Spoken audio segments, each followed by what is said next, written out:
नमस्कार साथियों, आज हम बात करेंगे संविधान की प्रस्तावना। संविधान की प्रस्तावना के बारे में आज हम डिटेल से डिस्कस करेंगे और अपना चैप्टर 4 है ये। सबसे पहले हम शुरुआत करते हैं। तो संविधान की जो प्रस्तावना है उसका सर्वप्रथम उल्लेख, इसको संविधान की प्रस्तावना को सबसे पहले जो अमेरिका का संविधान है उस अमेरिका के इस संविधान में लिया गया और उसके बाद में अन्य जो देश हैं उन्होंने भी इसको अपनाया और भारत भी जो अदर जो देश हैं कंट्रीज हैं उनमें से एक है। तो कुल मिलाकर बात याद रखनी है कि अगर सर्वप्रथम का पूछा जाता है तो सबसे पहले जो प्रस्तावना है उसका उल्लेख हमें किसमें मिलता है? अमेरिकी संविधान में मिलता है। अब प्रस्तावना क्या होती है? प्रस्तावना जो है वो संविधान के परिचय अथवा भूमिका या इसमें संविधान का सार भी कह सकते हैं। जो प्रस्तावना है उसको या तो हम उसकी भूमिका कह सकते हैं कि किसी भी चीज का अगर हम संक्षिप्त रूप या सार रूप अगर हम बात करते हैं तो वो एक प्रस्तावना कह सकते हैं उसको। तो यहाँ संविधान की बात हो रही तो ये जो प्रस्तावना है वो संविधान का सार है और यही रीजन है कि एक विशेषज्ञ है N.A. पालकीवाला, आपको नाम याद रखना, N.A. पालकीवाला। इन्होंने संविधान का परिचय पत्र कहा, इन्होंने प्रस्तावना को क्या कहा? संविधान का परिचय पत्र कहा। किसने? N.A. पालकीवाला ने। ये चीज विशेष तौर से ध्यान रखनी क्योंकि कई बार अपने को जो है क्वेश्चन के अंदर एक कोटेशन दे देता है कि किसने संविधान का परिचय पत्र प्रस्तावना को कहा है, तो वहां अपने को नाम याद रखना है N.A. पालकीवाला। ठीक है, फिर हम बात करते हैं कि प्रस्तावना आई कैसे। तो भारतीय संविधान की प्रस्तावना पंडित नेहरू के द्वारा बनाए गए और पेश किए गए और तथा संविधान सभा द्वारा अपनाए गए उद्देश्य प्रस्ताव पर आधारित है। देखिए हमने पहले पढ़ा है कि संविधान सभा के द्वारा पंडित नेहरू ने जो है वो एक उद्देश्य प्रस्ताव बनाया और ये जो उद्देश्य प्रस्ताव था वो एक तरह से संविधान का खाका था, एक संविधान का ढांचा था कि भारत का संविधान कैसा होगा और बाद में उसको संविधान सभा ने जो है वो स्वीकृत भी किया। उन दोनों को आधार बनाकर उसके आधार पर उस उद्देश्य प्रस्ताव की कॉपी ही ये जो है ना वो एक तरह से उसका जो सार है वो क्या है?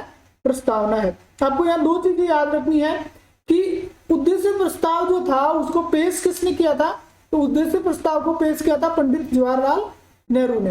और कब किया था? तो 13 दिसंबर 1946 को किया था। ये बहुत ही महत्वपूर्ण फैक्ट है।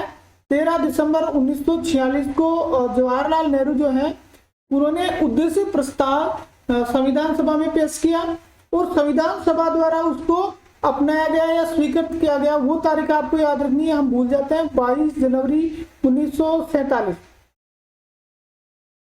22 जनवरी 1947। ये दो तिथियां बहुत ही मोस्ट इंपोर्टेंट है, आप याद रखिए कि पंडित नेहरू के द्वारा जो उद्देश्य प्रस्ताव पेश किया गया वो 13 दिसंबर 1946 को पेश किया गया और उसको संविधान सभा ने कब स्वीकृत किया? अगर हम उसकी बात करें तो 22 जनवरी 1947 को संविधान सभा ने उसको स्वीकृत किया।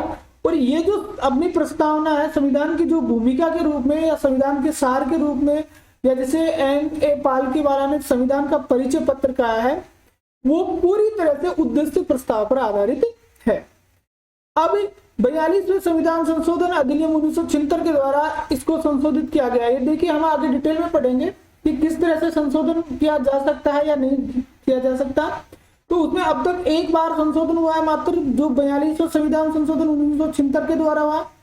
और उसमें क्या है? उसके अंदर 3 शब्द जोड़े गए हैं, समाजवादी, धर्मनिरपेक्ष और अखंडता।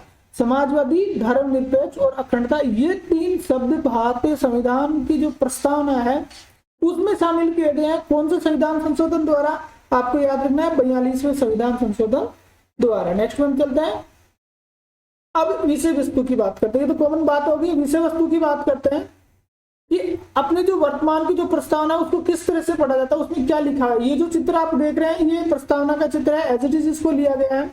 इसमें लिखा है कि हम भारत के लोग भारत को एक संपूर्ण प्रभुत्व संपन्न समाजवादी धर्मनिरपेक्ष लोकतांत्रिक गणराज्य बनाने के लिए और इसके समस्त नागरिकों को सामाजिक, आर्थिक और राजनीतिक न्याय, विचार, अभिव्यक्ति, धर्म, विश्वास और उपासना की स्वतंत्रता, प्रतिष्ठा और अवसर की समता प्राप्त कराने के लिए तथा व्यक्ति की गरिमा और राष्ट्र की एकता तथा अखंडता सुनिश्चित करने वाला बंधुत्व बढ़ाने के लिए दृढ़ संकल्पित होकर अपनी इस संविधान सभा में आज दिनांक 26 नवंबर 1949 को एतत् द्वारा संविधान को अंगीकृत, अधिनियमित और आत्मार्पित करते हैं। तो ये जो संविधान सभा है, इस संविधान सभा ने पूरी तरह से इस प्रस्तावना को स्वीकारा और इस प्रस्तावना के माध्यम से ये चीज रखी गई कि भारत का संविधान है उसमें क्या क्या चीजें होंगी, भारत की प्रकृति कैसी होगी,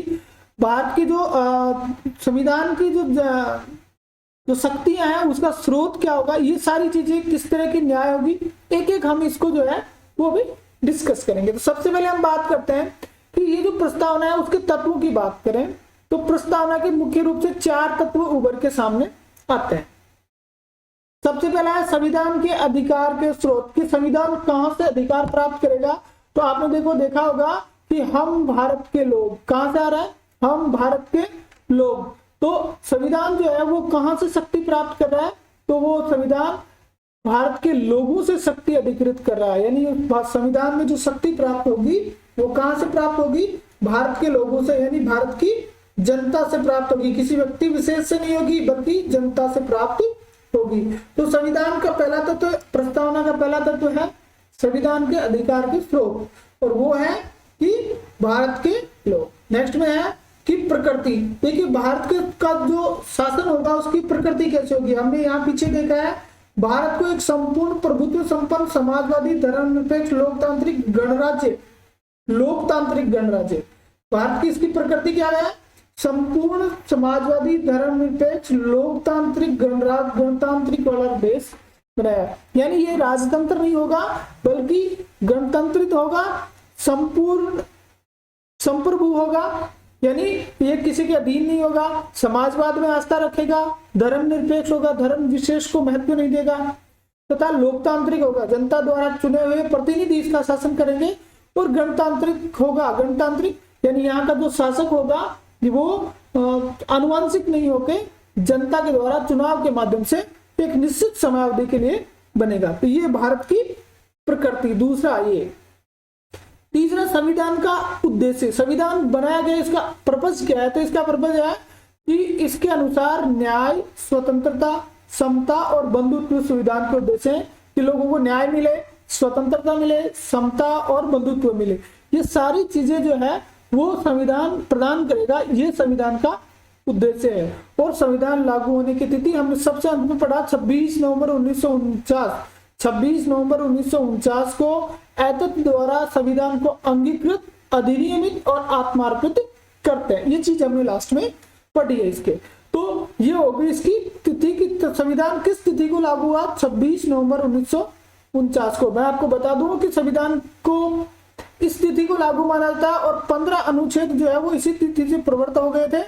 बाकी 26 जनवरी 1950 को इसे विधिवत रूप से लागू किया गया। और आप सबको पता है कि ये 26 जनवरी का दिन क्यों रखा गया था, क्योंकि इस दिन पूर्व स्वतंत्रता दिवस 1930 में जो है वो मनाया गया था। तो आपको यहाँ पे याद रखना है कि प्रस्तावना के तत्व, तो प्रस्तावना के 4 तत्व है। एक, संविधान के अधिकार का स्रोत कौन होगा, जनता। भारत की प्रकृति वो क्या होगी, संप्रभु समाजवादी धर्मनिरपेक्ष लोकतांत्रिक गणराज्य। संविधान का उद्देश्य लोगों को न्याय, स्वतंत्रता, समता और बंधुत्व प्रदान करना। और संविधान लागू होने की तिथि तो 26 नवंबर 1949। ये 4 चीजें याद रखें, संविधान के अधिकार का स्रोत, प्रकृति, उद्देश्य और लागू होने की तिथि। अब आगे चलते हैं। अब इसमें एक एक जो फैक्ट अपने इसमें आ रहे हैं उनको हम टैली करेंगे। तो अब हम जो है ना वो प्रस्तावना के एक एक शब्दों को पे हम डिस्कस करेंगे। तो मुख्य शब्द इस प्रस्तावना में दिए गए हैं, जैसे संप्रभुता, समाजवादी, धर्मनिरपेक्ष, लोकतांत्रिक गणराज्य, न्याय, स्वतंत्रता, समता, बंधुत्व, इस तरह के जो सारे शब्द हैं एक एक करके हम उनको डिस्कस करेंगे। कि जब अपन मेंस की दृष्टि से भी अगर इसको देखते हैं तो वो उसमें फिर अलग अलग शब्दों का अर्थ जो है उसमें पूछा जाता है। तो सबसे पहले हम शुरुआत कर रहे हैं संप्रभुता से। देखो, संप्रभु का मतलब वो होता है जो अपने आप में स्वतंत्र हो, किसी भी प्रकार का निर्णय जो लेना है उसमें पूर्ण स्वतंत्रता हो, उसे उसके ऊपर किसी का आधिपत्य नहीं हो। साधारण शब्दों में यदि हम बात करें तो वो राष्ट्र अपने आप में संप्रभु होता है। और अपनी प्रस्तावना में संप्रभुता शब्द का तात्पर्य भी यही है कि संप्रभु का अर्थ है कि भारत न तो किसी अन्य देश पर निर्भर है, ना तो किसी के ऊपर डिपेंड रहेगा और ना ही किसी अन्य देश का ये डोमिनियन यानी अधिराज्य रहेगा। स्वतंत्रता से पहले भारत अधिराज्य था, लेकिन अब जब हम स्वतंत्र हो गए हैं और हमारा जो संविधान जब बना दिया है, तो अब हम किसी के भी डोमिनियन नहीं रहेंगे। इसके अलावा इसके ऊपर कोई शक्ति नहीं है और अपने आंतरिक और बाहरी मामलों का निस्तारण करने में भारत पूरी तरह से क्या होगा, स्वतंत्र होगा। तो संप्रभुता का मतलब ये होगा कि ना तो किसी पे निर्भर है, ना किसी अन्य देश का डोमिनियन है, और अपने जो आंतरिक और बाहरी मामले हैं उन मामलों के निपटारा करने में भारत को पूर्ण स्वतंत्रता होगी। ये जो चीज है वो किसके अंतर्गत आती है, संप्रभुता के अंतर्गत आती है। ठीक है, आगे हम चलते हैं। भारत ने 1949 में राष्ट्रमंडल की सदस्यता स्वीकार की और ब्रिटेन को इसका प्रमुख माना। देखिए, संप्रभुता भारत रख रहा है, लेकिन भारत जो है वो राष्ट्रमंडल का सदस्य बना, कॉमनवेल्थ का सदस्य बना 1949 में, और भारत ने यह भी माना कि ब्रिटेन कॉमनवेल्थ का हेड है, कॉमनवेल्थ राष्ट्रमंडल का प्रमुख है। लेकिन इससे अलग संविधान ने यह भी घोषणा की कि ऐसा करने से, किसी संगठन का सदस्य बनने से भारत की जो संप्रभुता है वो किसी तरह से प्रभावित नहीं होगी। इसी तरह से भारत यूएनओ का सदस्य भी बना 1945 में, स्थापित सदस्य भारत जो है वो था। लेकिन इसमें भी भारत की जो संप्रभुता है वो किसी भी स्तर पर प्रभावित नहीं होती, यानी वो अपने मामलों में पूर्णतः स्वतंत्र है। उसे किसी प्रकार का दबाव, हस्तक्षेप, आंतरिक और बाहरी मामलों का निर्णय लेने में वो पूरी तरह से सक्षम है। एक संप्रभु राज्य होने के नाते भारत किसी विदेशी सीमा अधिग्रहण अथवा किसी अन्य देश के पक्ष में अपनी सीमा को किसी हिस्से पर दबा छोड़ सकता है। अर्थात भारत जो है वो स्वतंत्र है, तो वो किसी दूसरे राष्ट्र की सीमा का अधिग्रहण भी कर सकता है और अपनी सीमा छोड़ भी सकता है। तो ये हो गई संप्रभुता। ठीक है, अब हम बात करेंगे सेकंड ऑप्शन की, और सेकंड ऑप्शन अपना जो है वो है, तो अगला देखिए अपना अगला है समाजवादी। कि भारत की जो प्रकृति है वो समाजवादी प्रकृति है। सबसे पहले हम बात करेंगे कि भारत का जो संविधान है उसमें 1976 का जो 42वां संविधान संशोधन है उसके द्वारा प्रस्तावना जो है, उस प्रस्तावना के अंदर किस चीज को जोड़ा गया, समाजवादी शब्द को स्पष्ट रूप से ऐड किया गया, जोड़ा गया। लेकिन अगर हम वैसे देखें तो भारत का जो नीति निर्देशक तत्व, संविधान के जो नीति निर्देशक सिद्धांत है उसमें पहले से ही समाजवादी लक्षण मौजूद है। और ये जो भारत का जो समाजवाद है उसको हम लोकतांत्रिक समाजवाद कह सकते हैं। कैसा समाजवाद? लोकतांत्रिक समाजवाद।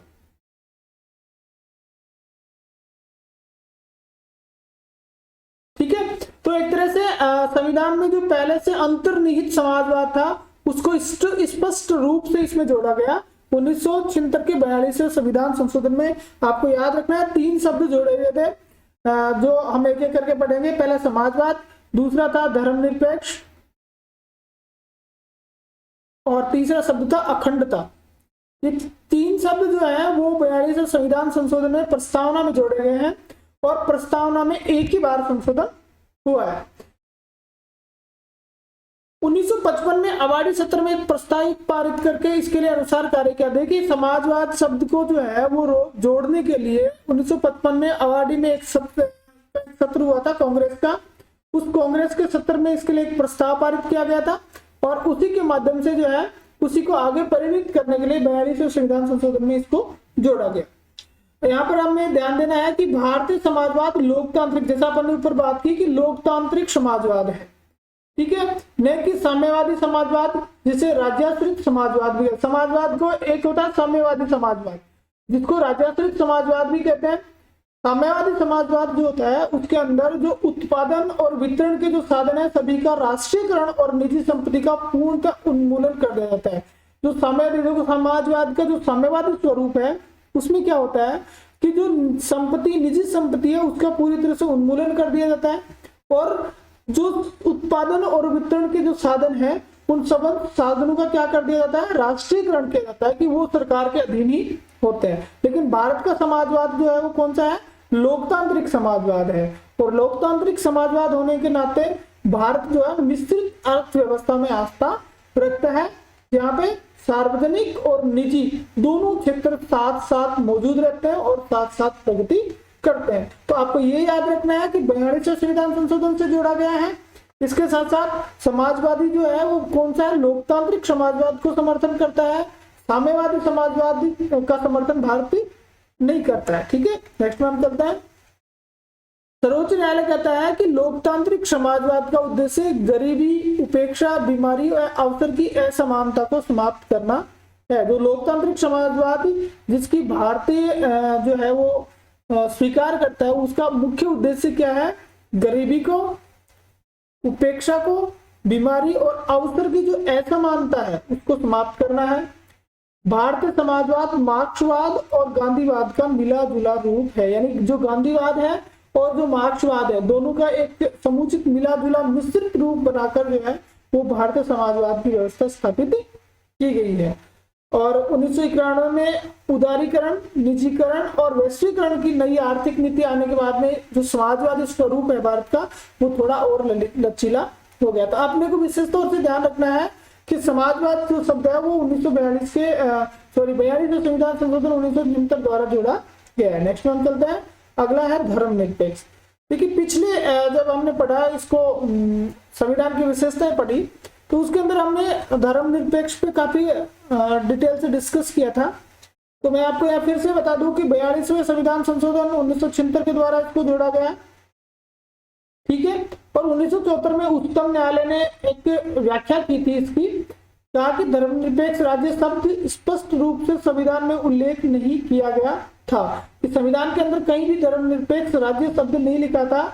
तथापि इसमें कोई संदेह नहीं है कि संविधान के निर्माता ऐसे राज्य की स्थापना करना चाहते थे, इसलिए संविधान में अनुच्छेद 25 से 28 तक धार्मिक स्वतंत्रता का अधिकार जोड़े थे। कहीं भी अपना जो संविधान है उसमें धर्मनिरपेक्ष शब्द नहीं है, लेकिन जो संविधान निर्माता थे वो स्पष्ट रूप से ये चाहते थे कि एक धर्मनिरपेक्ष राज्य की स्थापना हो, इसलिए उन्होंने अनुच्छेद 25 से लेकर 28 तक जो मूल अधिकारों के अंतर्गत आता है इसके अंदर धार्मिक स्वतंत्रता का अधिकार जोड़ा गया है। आगे हम जब मूल अधिकार पढ़ेंगे तो इनको डिटेल से अध्ययन करेंगे, ठीक है। तो आपको ध्यान रखना है कि 42वें संविधान संशोधन द्वारा उस शब्द को प्रतिस्थापित किया गया। भारतीय संविधान में धर्मनिरपेक्षता की सभी अवधारणाएं विद्यमान है, अर्थात हमारे देश में सभी धर्म समान है और सरकार का समान समर्थन प्राप्त है। यानी जो भारत का जो धर्म है, भारत का ये जो धर्मनिरपेक्ष स्वरूप है उसमें क्या है कि सभी धर्मों को क्या माना गया, समान। सभी धर्मों को क्या माना गया, समान माना गया। और सरकार जो है उसका कोई राज धर्म नहीं है, सरकार का कोई धर्म नहीं है, ठीक है। तो ये हो गया, अपन इस पे काफी डिस्कस कर चुके हैं, बार बार नहीं करेंगे। अगला है लोकतांत्रिक। अगला है लोकतांत्रिक। तो भारत की जो संविधान की जो प्रस्तावना है उसमें लोकतांत्रिक राज व्यवस्था की परिकल्पना की गई है। लोकतांत्रिक जो राज व्यवस्था है उसका तात्पर्य यह है कि जो सर्वोच्च शक्ति है वो किसके हाथ में होगी, जनता के हाथ में होगी। लोकतंत्र को हम दो प्रकार से कह सकते हैं, प्रत्यक्ष और अप्रत्यक्ष लोकतंत्र। देखो प्रत्यक्ष लोकतंत्र में क्या होता है, प्रत्यक्ष लोकतंत्र में लोग जो है ना, जनता अपनी शक्ति का इस्तेमाल स्वयं करती है, जैसे स्विट्जरलैंड में। ये ध्यान रखना, आपको इस तरह से पूछा जा सकता है कि प्रत्यक्ष लोकतंत्र का आप उदाहरण बताइए। तो प्रत्यक्ष लोकतंत्र जो है वो कहाँ पे है, स्विट्जरलैंड में। तो आपको ध्यान रखना है कि लोकतंत्र का अर्थ होता है जनता के द्वारा चुनी हुई सरकार के माध्यम से, यानी जनता के द्वारा जनता के लिए शासन जो है वो किया जाता है, वो लोकतंत्र के अंतर्गत आता है।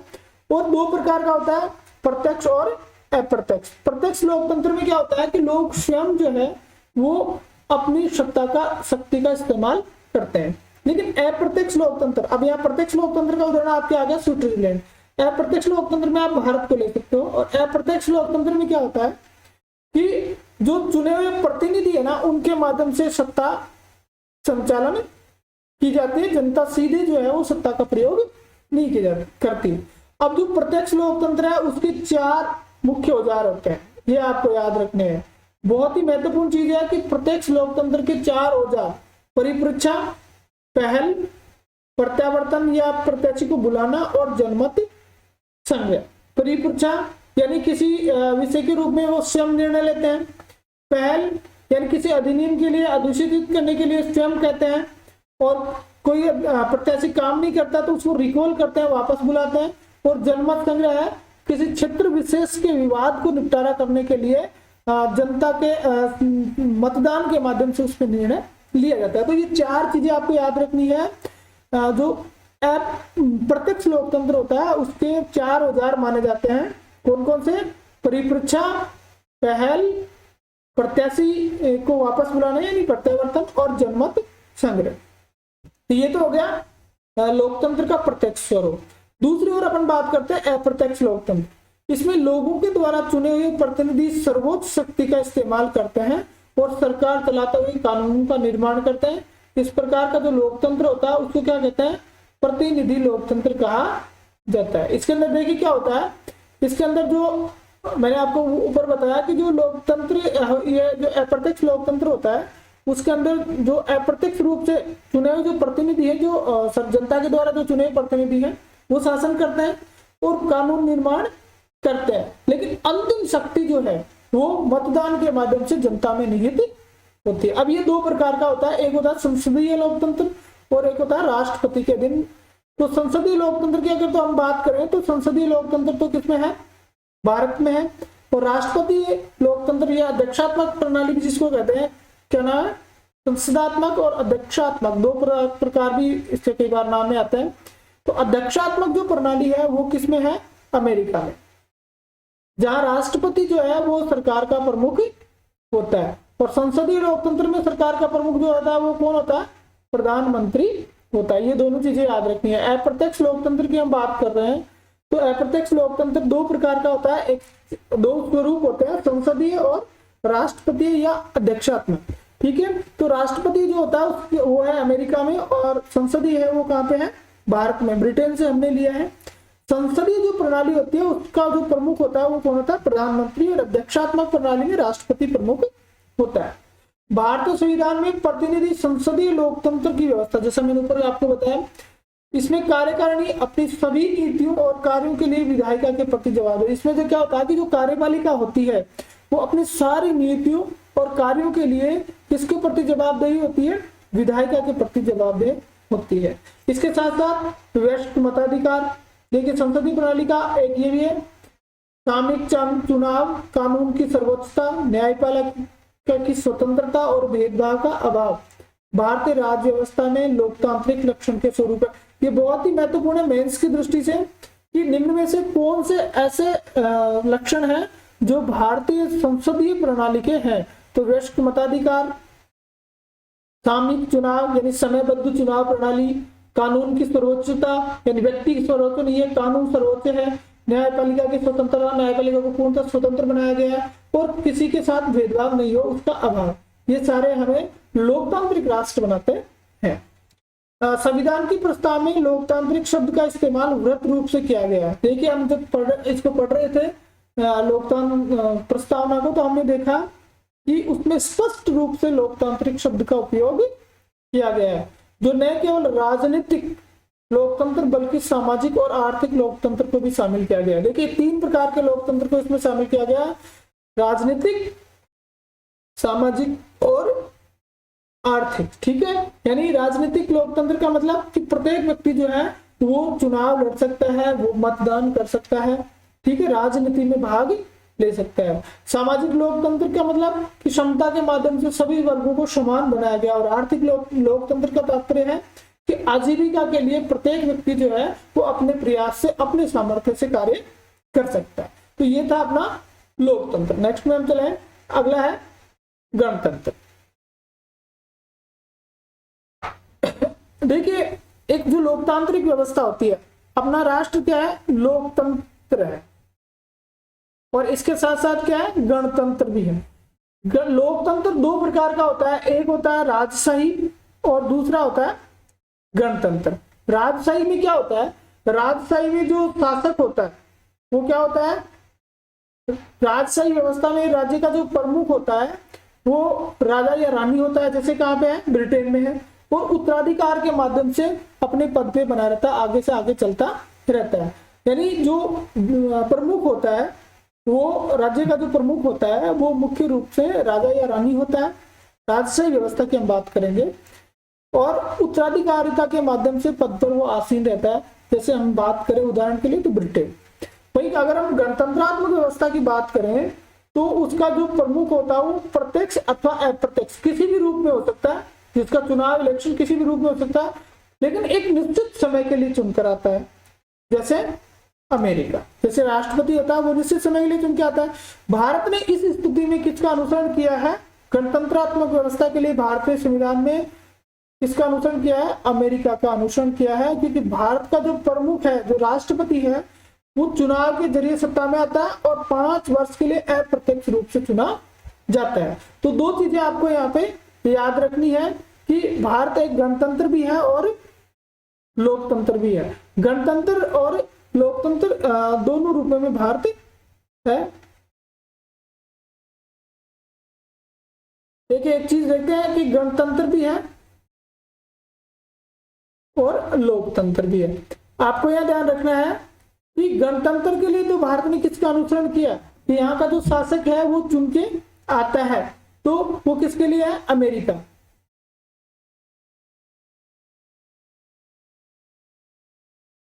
हम अनुसरण की बात कर रहे हैं कि भारत ने कहाँ की व्यवस्था को अपनाया है। तो जैसे अमेरिका में राष्ट्रपति, उनका हेड जो होता है वो चुन के आता है, तो गणतंत्रात्मक व्यवस्था में तो भारत ने किसका अनुसरण किया? अमेरिका का अनुसरण किया। लेकिन लोकतंत्र की हम बात करें तो लोकतंत्र में भारत ने किसका अनुसरण किया? ब्रिटेन का अनुसरण किया, क्योंकि अमेरिका में है अध्यक्षात्मक प्रणाली है और ब्रिटेन में क्या है? संसदीय प्रणाली है। तो भारत ने कौन सी प्रणाली अपनाई? संसदीय प्रणाली अपनाई। तो भारत ने गणतंत्र में, अपने को ये बहुत ही महत्वपूर्ण, कई बार हम चूक जाते हैं, ठीक है, कि गणतंत्र के अंदर तो भारत ने जो है वो अमेरिका का अनुसरण कर लिया, लेकिन लोकतंत्र के अंदर भारत ने किसका अनुसरण किया? ब्रिटेन का, क्योंकि भारत ने संसदीय व्यवस्था को अपनाया। ठीक है, नेक्स्ट में चलता है। देखिए गणतंत्र के अंदर 2 और बातों को शामिल किया जाता है। वो कौन कौन सी है? पहली बात यह है कि राजनीतिक संप्रभुता किसी एक व्यक्ति, जैसे राजा के हाथ में होने के बजाय लोगों के हाथ में होती है। एक चीज ध्यान विशेष तौर से रखनी है कि गणतंत्र में 2 चीजें और होती है कि जो राजनीतिक संप्रभुता है, राजनीतिक जो ताकत होती है वो किसी एक व्यक्ति जैसे राजा के हाथ में नहीं होती, क्योंकि राज व्यवस्था, जो राजशाही व्यवस्था उसमें राजा के हाथ में होती है, लेकिन इसमें राजा के हाथ में नहीं होती, जबकि लोगों के समूह के हाथ में होते हैं। जैसे अपने अभी किसके हाथ में? मंत्री परिषद के हाथ में, मंत्री परिषद के हाथ में, विधायिका के हाथ में, ये कह सकते हैं ना। तो ये है। और दूसरा किसी विशेषाधिकार प्राप्त वर्ग की अनुपस्थिति, यानी सभी को क्या माना जाता है? समान माना जाता है। तो ये 2 विशेषताएं और होती है गणतंत्र की। 2 विशेषताएं, पहली विशेषता कि एक व्यक्ति के हाथ में शक्ति नहीं होगी, दूसरा कोई विशेषाधिकार प्राप्त वर्ग की अनुपस्थिति। इसलिए हर सार्वजनिक कार्यालय बगैर किसी भेदभाव के प्रत्येक नागरिक के लिए खुला रहता है। तो ये चीज आपको विशेष तौर से ध्यान रखनी है कि गणतंत्र जो है वो 2 प्रकार का होता है, राजशाही और गणतंत्र, सॉरी लोकतंत्र 2 प्रकार का होता है, राजशाही और गणतंत्र। तो भारत ने जो लोकतंत्रात्मक व्यवस्था है उसमें तो ब्रिटेन का अनुसरण करके संसदीय व्यवस्था को अपनाया है, लेकिन गणतंत्रात्मक व्यवस्था में भारत ने किसको अनुसरण किया है? अमेरिका का अनुसरण किया है। और 2 चीजें और होती है लेकिन गणतंत्र में कि कोई राजनीतिक संप्रभुता एक व्यक्ति की नहीं होती, बल्कि लोगों के समूह में होती है। और वही जो विशेषाधिकार प्राप्त वर्ग है उसकी अनुपस्थिति होती है, कोई भी विशेषाधिकार प्राप्त वर्ग उसमें नहीं होता है। ठीक है, नेक्स्ट में हम चलते हैं। अगला है न्याय, जस्टिस। देखिए 3 रूप जो है ना, न्याय के 3 रूपों को इसमें शामिल किया गया है, सामाजिक, आर्थिक और राजनीतिक। सबसे महत्वपूर्ण पॉइंट है आरएस मेंस की दृष्टि से अगर आप इसको देखें तो आपको ये क्वेश्चन अमूमन मिल ही जाता है। न्याय प्रस्तावना में उल्लेखित न्याय को स्पष्ट कीजिए। तो हमें ध्यान रखना है कि कितने प्रकार के न्याय है? 3 भिन्न 3 प्रकार जो है वो न्याय के इसमें दिए गए हैं। इनकी सुरक्षा किससे की गई? न्याय की व्यवस्था, मौलिक अधिकार और नीति निर्देशक सिद्धांतों के माध्यम से की गई। अब कई बार ये भी पूछा जाता है कि कौन कौन से ऐसे जो है वो प्रोविजन है, प्रावधान है जिनके माध्यम से न्याय की उपलब्धता सुनिश्चित की गई है, तो सुरक्षा इसकी उपलब्धता के लिए एक मौलिक अधिकार है, उनमें अपने प्रावधान किएंगे और इसके साथ साथ नीति निर्देशक सिद्धांतों में भी इसके प्रावधान किए गए। तो ये चीज अपने को ध्यान रखनी है, ठीक है। अब मैंने आपको बताया 3 प्रकार के न्याय, सामाजिक, आर्थिक और राजनीतिक।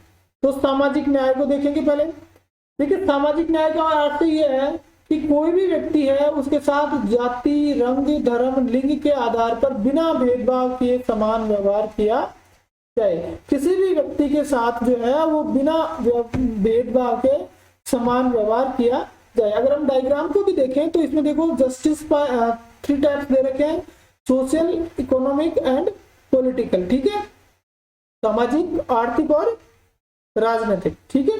और इसका मतलब है कि समाज के किसी वर्ग के लिए विशेषाधिकारों की अनुपस्थिति और अनुसूचित जाति, जनजाति और अन्य पिछड़ा वर्ग की तथा महिलाओं की स्थिति में सुधार। सामाजिक न्याय का सामान्य तात्पर्य यह है कि सबके साथ समान बिहेव किया जाए, समान व्यवहार किया जाए। अनुच्छेद 14 से जो 18 है, 14 से लेके 18 है, उसके अंदर सामाजिक न्याय उपलब्ध कराने के लिए स्पष्ट प्रावधान किए गए हैं। कोई भी वर्ग ऐसा नहीं है जिसको विशेषाधिकार प्राप्त हो। पहले प्रीवियस होते थे, वो भी सरकार ने समाप्त कर दिए, क्योंकि उसके अंदर अनुच्छेद 14 का जो है वो उल्लंघन होता था। दूसरा है आर्थिक न्याय, दूसरे प्रकार का न्याय, पहला सामाजिक न्याय, दूसरा आर्थिक न्याय। आर्थिक न्याय में क्या होता है कि पैसे के आधार पर, धन बल के आधार पर, वित्त के आधार पर, अर्थव्यवस्था के आधार पर किसी के साथ भेदभाव नहीं किया जाए। आर्थिक कारणों के आधार पर किसी भी व्यक्ति के साथ भेदभाव नहीं किया जाएगा। इसमें संपदा, आय और संपत्ति की असमानता को दूर करना भी शामिल है। इसके साथ साथ क्या है, एक तो किसी आदमी के साथ इस तरह से भेदभाव नहीं किया जाएगा कि वो गरीब है या वो अमीर है। इसके साथ साथ ये भी कोशिश की जाएगी कि संपत्ति और आय जो है उसकी जो असमानता है उसको भी दूर किया जाए। और ये जो दोनों है, सोशल और इकोनॉमिक न्याय, ये दोनों को मिलाकर एक को सामूहिक रूप से क्या कहते हैं, अनुपाती न्याय कहते हैं। अनुपाती न्याय, सोशल और इकोनॉमिक जो है उनको मिलाकर किस नाम से जाना जाता है, अनुपाती न्याय के रूप में परिलक्षित होता है, अनुपाती न्याय के रूप में जाना जाता है, ठीक है।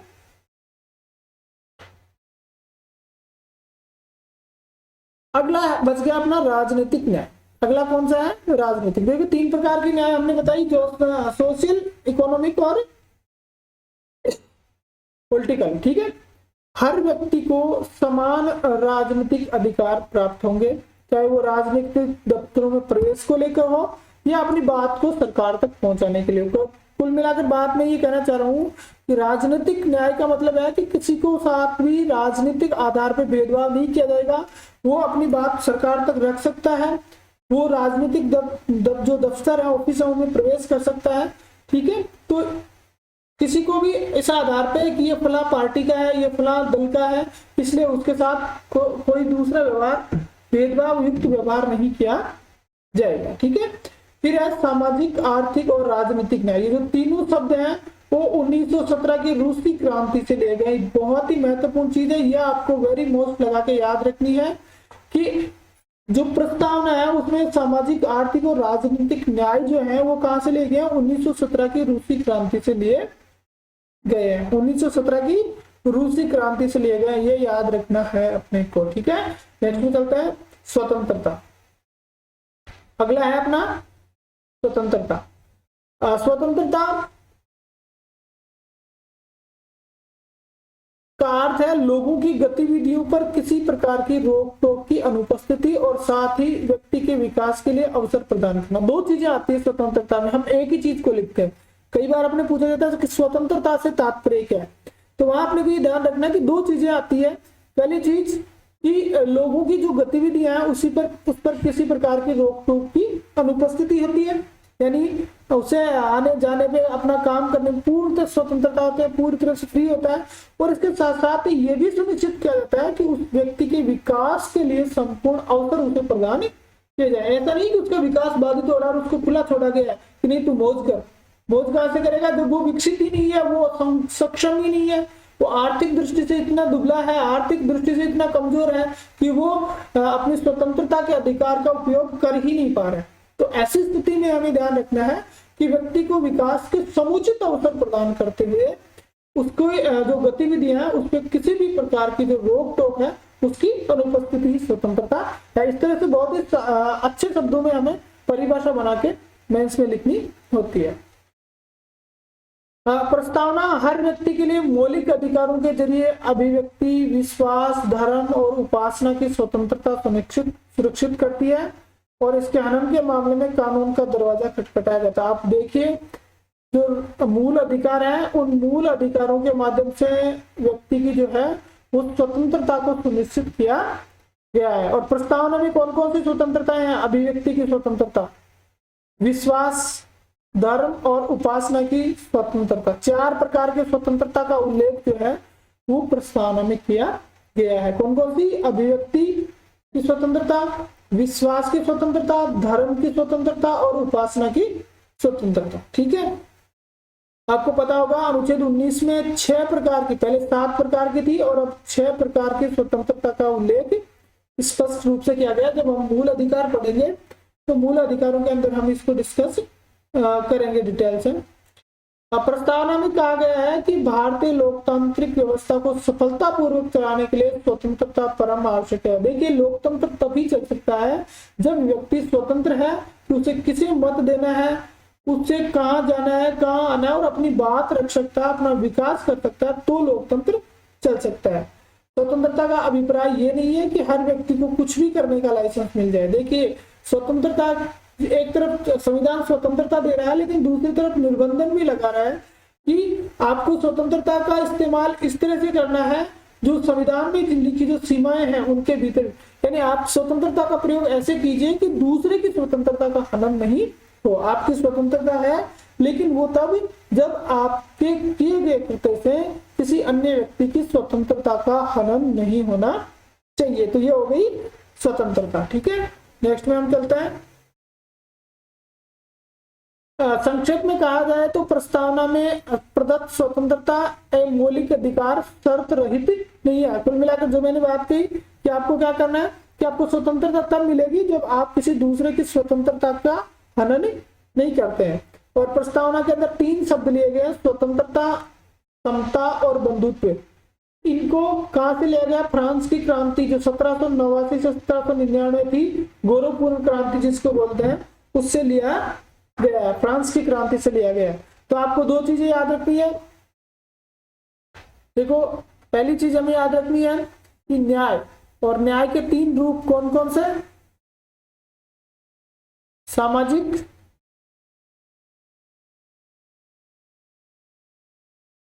आर्थिक और तीसरा है राजनीतिक। सामाजिक, आर्थिक और राजनीतिक, ये तीनों जो है वो कहां से लिए गए हैं? रूस की क्रांति से। रूस की क्रांति से ये जो आदर्श लिए गए हैं वो कहां से लिए गए हैं? रूस की क्रांति 1917 में हुई थी, उससे लिए गए हैं। ठीक है, ये चीज याद रखनी है। न्याय के जो स्वरूप है अपनी जो प्रस्तावना में लिया गया 3 प्रकार, सामाजिक, आर्थिक और राजनीतिक, तो ये कहां से लिया गया? रूस की क्रांति से लिया गया। वही अगर हम दूसरी तरफ देखें तो स्वतंत्रता, समता और बंधुत्व, स्वतंत्रता, समता और बंधुत्व, ये जो 3 शब्द लिए गए हैं ये कहां से लिए गए? फ्रांस की गौरवपूर्ण क्रांति से। फ्रांस की क्रांति से ये जो है वो शब्द लिए गए। लुई सोल्वे के समय 1789 में ये क्रांति हुई थी, 1789 से 1799। ठीक है, मेंस का जो अपना पहला पेपर है उसके अंदर अपने फ्रांस की क्रांति भी अपने सिलेबस में है, तो हम जब विश्व का इतिहास पढ़ेंगे तो उसको डिटेल से डिस्कस कर लेंगे। तो आपको ये चीज विशेष तौर से याद रखनी है कि स्वतंत्रता, समता और बंधुत्व ये शब्द तो लिए गए फ्रांस की क्रांति से, जबकि सामाजिक, आर्थिक और राजनीतिक न्याय जो है वो किसके कहां से लिया गया है? तो रूस की क्रांति 1917 से लिया गया है। और सामाजिक और आर्थिक जो न्याय है उसका जो मिला जुला रूप है वो क्या कहलाता है? आनुपातिक न्याय।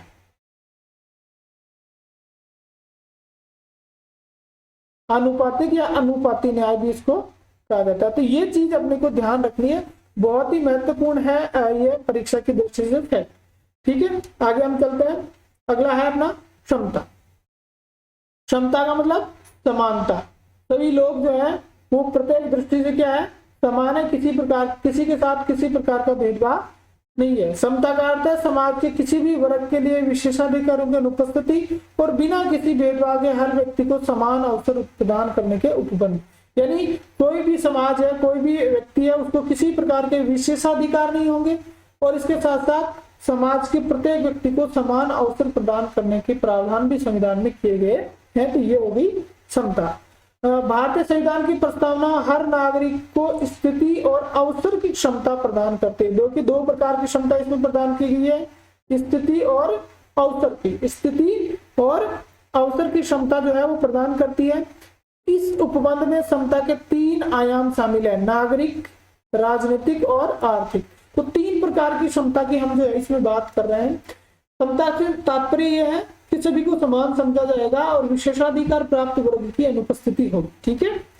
प्रस्तावना हर नागरिक को स्थिति और अवसर की समता प्रदान करती है और इसके 3 आयाम है, नागरिक, राजनीतिक और आर्थिक। ठीक है। अब अगर हम बात करें तो देखिए अनुच्छेद 14 में विधि के समक्ष क्षमता का प्रावधान किया गया है।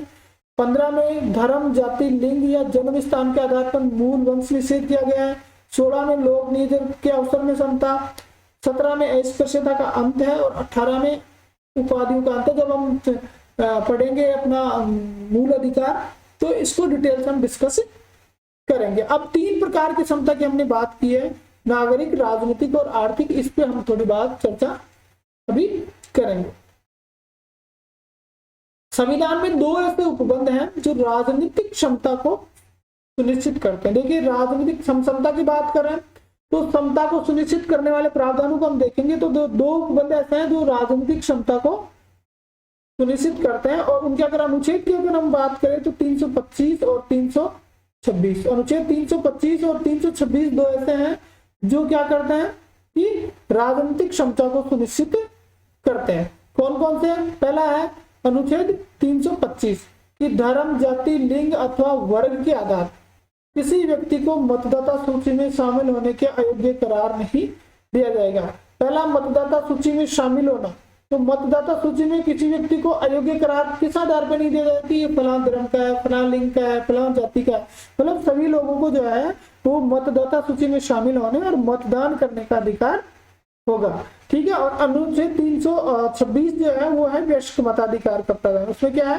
वयस्क मताधिकार की प्रत्येक व्यक्ति जिसकी आयु 18 साल हो गई वो मत देने के लिए अर्हत होगा, पात्र होगा। तो ये 2 अनुच्छेद जो है, अनुच्छेद 325 और 326, देखिए 2 नंबर के जो क्वेश्चन आते हैं उसमें ऐसे ही पूछा जाता है कि बताइए भारतीय संविधान के में राजनीतिक क्षमता को सुनिश्चित करने वाले 2 अनुच्छेद बताइए। प्रावधान में आगे भी बहुत है लेकिन अपने यहाँ 2 की बात कर रहे हैं। ठीक है।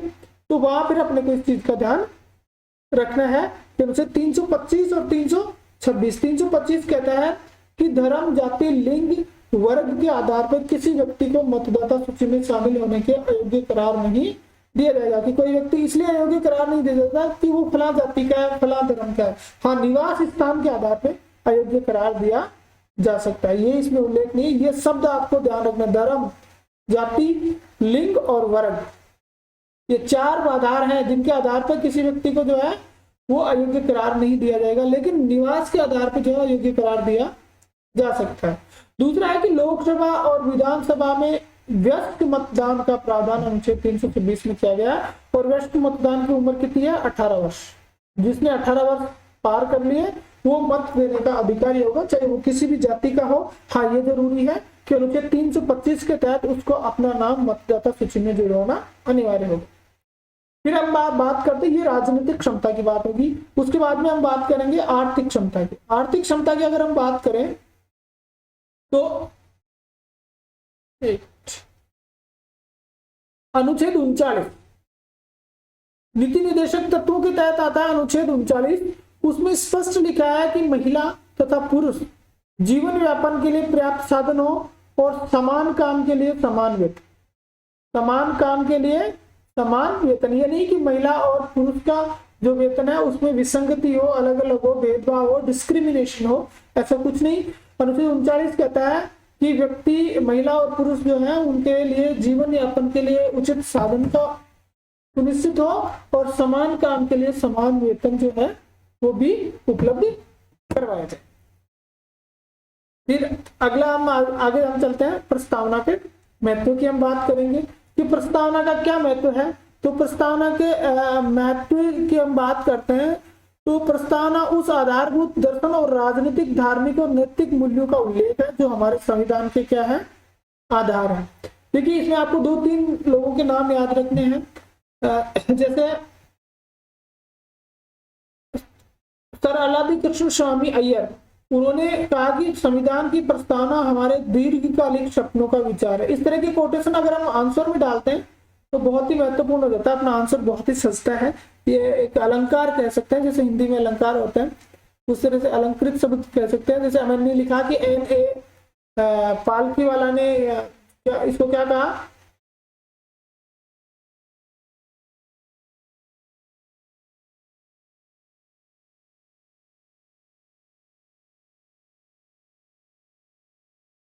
N.A. पालकी वाला की हमने स्टार्ट में बात करी थी, ठीक है। इसी तरह प्रारूप समिति के एक सदस्य के मुंशी के अनुसार प्रस्तावना हमारी संप्रभु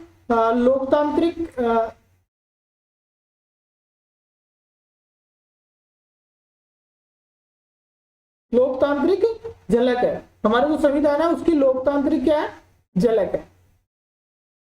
तो इस तरह से आपको ये याद रखना है कि प्रस्तावना का महत्व इसलिए है कि ये एक तरह से अपनी जो कुंजी नोट है, अपना जो संविधान है उसकी एक तरह से कुंजी के रूप में है। अब सबसे बड़ी बात आती है कि प्रस्तावना क्या एक संविधान का भाग है। तो उसमें आपको 2 चीजें याद रखनी है, एक 1960 का मामला और एक 1973 का मामला, एक 1995 का मामला। 3 चीजें आपको याद रखनी है। ये बेरूबाड़ी संघ का मामला है, बेरूबाड़ी संघ मामला था 1960। दूसरा था 1973 में केशवानंद भारती, बहुत ही महत्वपूर्ण मामला केशवानंद भारती वाला, और ये था LIC ऑफ इंडिया।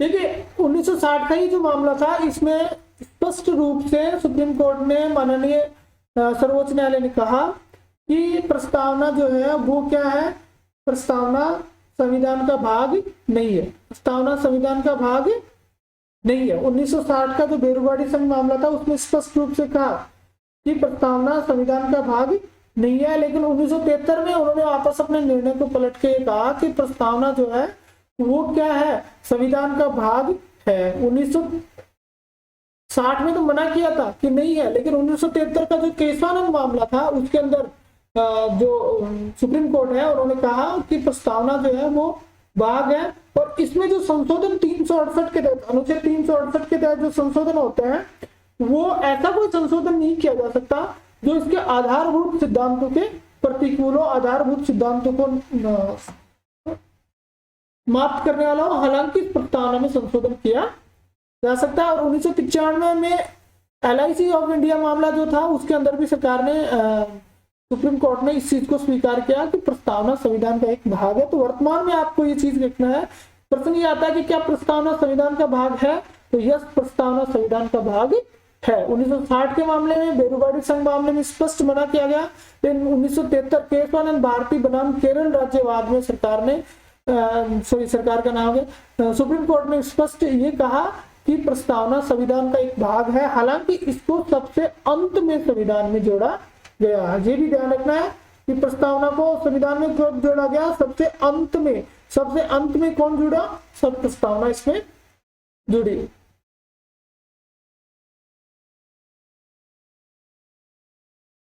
ठीक है, तो ये था अपना संविधान की प्रस्तावना। आगे हम अगला चैप्टर लेके बहुत जल्द उपस्थित होंगे। धन्यवाद।